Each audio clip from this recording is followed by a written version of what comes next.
zuciyar da aka koyawa fitina ta dau fitina duk galgadin da zaka yi bata dauka.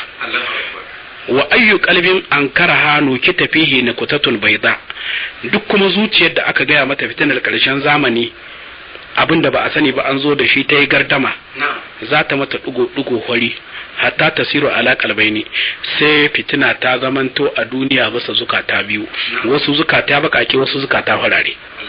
Ala abiyat misala safa fala tadurruhu, a bisa wata zuciya za ta zama fara kamar dutsen kankara fala tarurruhu fitanatu, wannan zuciya mai haske fitinar karshen zamani ta bata addini bata cutatta ma da mata samawati wal ard, mutukar sama da kasa suna nan, in mi zaka yi ba za a bi ka ba ka bata shi.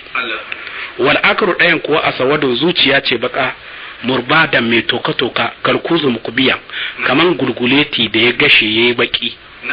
La yu'rafu ma'rufan, wannan zuciyar ba ta san ba abu mai kyau, in ka gaya mata aikin lada ba ta yi, in ka ce kaza da lada ba yayi ba, in ka ce kaza da farala ba yayi ba, in ka ce kaza haram ne bai ya bari. Wala yunkir munkaran, kuma bai ya gardamal abu maras kyau. In menene maras kyau in an haɗi ban ruwan shi, in ka ji ya ce maka abu ba kyau to alheri ne, in ko ka ji ya ce maka abu mai kyau ne to bashi da kyau. Yace illa ma ushriba min hawahu, bai ya amsal komi na kirki sai abin da aka cuɗanya daga son zuciyar shi.